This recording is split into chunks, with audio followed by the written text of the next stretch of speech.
उत्पन्ना एकादशी व्रत कथा। जय श्री कृष्णा। राधे राधे दोस्तों, आज मार्गशीर्ष तिथि कृष्ण पक्ष एकादशी तिथि है। इस एकादशी को उत्पन्ना एकादशी भी कहा जाता है। कुछ लोग इसे उत्पन्न ग्यारस भी कहते हैं। आज के दिन श्री हरि विष्णु के शरीर से एक देवी का जन्म हुआ था। हिंदू पंचांग के अनुसार हर महीने में 2 एकादशी पड़ती है। साल में पड़ने वाली हर एकादशी व्रत का बहुत महत्व होता है, लेकिन मार्गशीर्ष माह में पड़ने वाली एकादशी पर व्रत रखना बहुत ही अहम होता है, क्योंकि मान्यता है कि इसी दिन एकादशी माता का जन्म हुआ था। उत्पन्ना एकादशी के दिन भगवान विष्णु और एकादशी माता की पूजा की जाती है। तो चलिए पढ़ते हैं उत्पन्ना एकादशी की कथा। उत्पन्ना एकादशी की कथा। सतयुग में एक मूर नाम का राक्षस हुआ। अपने ताकत के बल पर इस राक्षस ने देवलोक पर कब्जा कर लिया, जिसके बाद सभी देवी देवताओं को देवलोक छोड़कर मृत्युलोक में जाकर रहना पड़ गया। इस बात से बेहद दुखी होकर स्वर्गलोक के राजा भगवान इंद्र शिव जी के पास पहुँचे और उन्होंने भगवान से विनती की कि वो कैसे भी करके भगवानों को उनका लोक वापस दिला दें। तब भगवान शिव ने कहा कि आपकी इस समस्या का हल भगवान विष्णु कर सकते हैं। इसके बाद भगवान इंद्र के साथ सभी देवी देवता क्षीर सागर पहुँचे और उन्होंने भगवान विष्णु से रक्षा करने की गुहार लगाई। तब भगवानों को उनका स्थान वापस दिलाने के लिए भगवान विष्णु चंद्र नगरी पहुंच गए, जहां उनके और मूर नामक राक्षस के बीच युद्ध शुरू हो गया। ये युद्ध 10,000 वर्षों तक चला, लेकिन मूर मरा नहीं। इस युद्ध से थककर भगवान बद्रिकाश्रम चले गए। बद्रिकाश्रम में एक बाद सुंदर गुफा थी जिसका नाम था हेमवती। आराम करने के लिए भगवान गुफा के अंदर चले गए।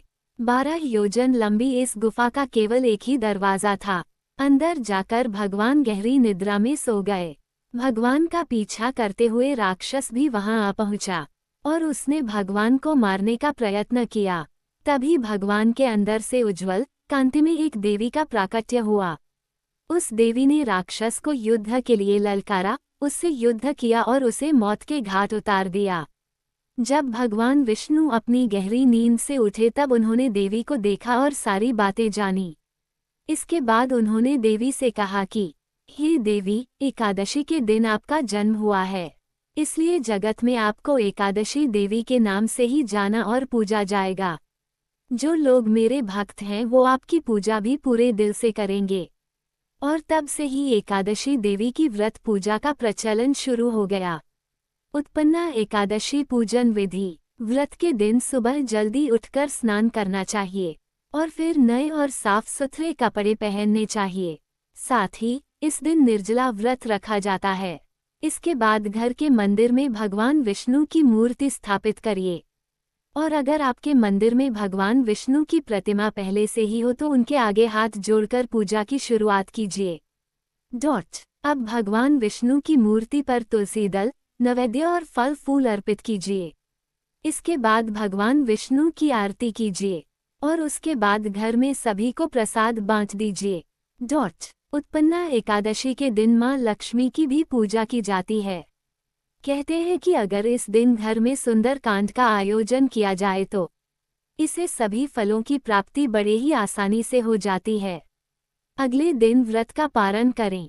उत्पन्ना एकादशी। हिंदू पंचांग के अनुसार हर महीने में 2 एकादशी पड़ती है। साल में पड़ने वाली हर एकादशी व्रत का बहुत महत्व होता है, लेकिन मार्गशीर्ष माह में पड़ने वाली एकादशी पर व्रत रखना बहुत ही अहम होता है, क्योंकि मान्यता है कि इसी दिन एकादशी माता का जन्म हुआ था। उत्पन्ना एकादशी के दिन भगवान विष्णु और एकादशी माता की पूजा की जाती है। तो चलिए पढ़ते हैं उत्पन्ना एकादशी की कथा। उत्पन्ना एकादशी की कथा। सतयुग में एक मूर नाम का राक्षस हुआ। अपने ताकत के बल पर इस राक्षस ने देवलोक पर कब्जा कर लिया, जिसके बाद सभी देवी देवताओं को देवलोक छोड़कर मृत्युलोक में जाकर रहना पड़ गया। इस बात से बेहद दुखी होकर स्वर्गलोक के राजा भगवान इंद्र शिव जी के पास पहुँचे और उन्होंने भगवान से विनती की कि वो कैसे भी करके भगवानों को उनका लोक वापस दिला दें। तब भगवान शिव ने कहा कि आपकी इस समस्या का हल भगवान विष्णु कर सकते हैं। इसके बाद भगवान इंद्र के साथ सभी देवी देवता क्षीर सागर पहुँचे और उन्होंने भगवान विष्णु से रक्षा करने की गुहार लगाई। तब भगवानों को उनका स्थान वापस दिलाने के लिए भगवान विष्णु चंद्र नगरी पहुँच गए, जहां उनके और मूर नामक राक्षस के बीच युद्ध शुरू हो गया। ये युद्ध 10,000 वर्षों तक चला, लेकिन मूर मरा नहीं। इस युद्ध से थककर भगवान बद्रिकाश्रम चले गए। बद्रिकाश्रम में एक बाद सुंदर गुफा थी जिसका नाम था हेमवती। आराम करने के लिए भगवान गुफा के अंदर चले गए। 12 योजन लंबी इस गुफा का केवल एक ही दरवाजा था। अंदर जाकर भगवान गहरी निद्रा में सो गए। भगवान का पीछा करते हुए राक्षस भी वहां आ पहुंचा और उसने भगवान को मारने का प्रयत्न किया। तभी भगवान के अंदर से उज्जवल कांति में एक देवी का प्राकट्य हुआ। उस देवी ने राक्षस को युद्ध के लिए ललकारा, उससे युद्ध किया और उसे मौत के घाट उतार दिया। जब भगवान विष्णु अपनी गहरी नींद से उठे तब उन्होंने देवी को देखा और सारी बातें जानी। इसके बाद उन्होंने देवी से कहा कि हे देवी, एकादशी के दिन आपका जन्म हुआ है, इसलिए जगत में आपको एकादशी देवी के नाम से ही जाना और पूजा जाएगा। जो लोग मेरे भक्त हैं वो आपकी पूजा भी पूरे दिल से करेंगे। और तब से ही एकादशी देवी की व्रत पूजा का प्रचलन शुरू हो गया। उत्पन्ना एकादशी पूजन विधि। व्रत के दिन सुबह जल्दी उठकर स्नान करना चाहिए और फिर नए और साफ सुथरे कपड़े पहनने चाहिए। साथ ही इस दिन निर्जला व्रत रखा जाता है। इसके बाद घर के मंदिर में भगवान विष्णु की मूर्ति स्थापित करिए। और अगर आपके मंदिर में भगवान विष्णु की प्रतिमा पहले से ही हो तो उनके आगे हाथ जोड़कर पूजा की शुरुआत कीजिए। अब भगवान विष्णु की मूर्ति पर तुलसी दल, नैवेद्य और फल फूल अर्पित कीजिए।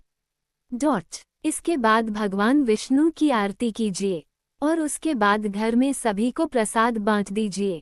उत्पन्ना एकादशी के दिन मां लक्ष्मी की भी पूजा की जाती है।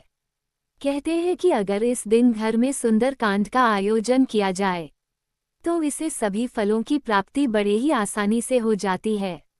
अगले दिन व्रत का पारण करें।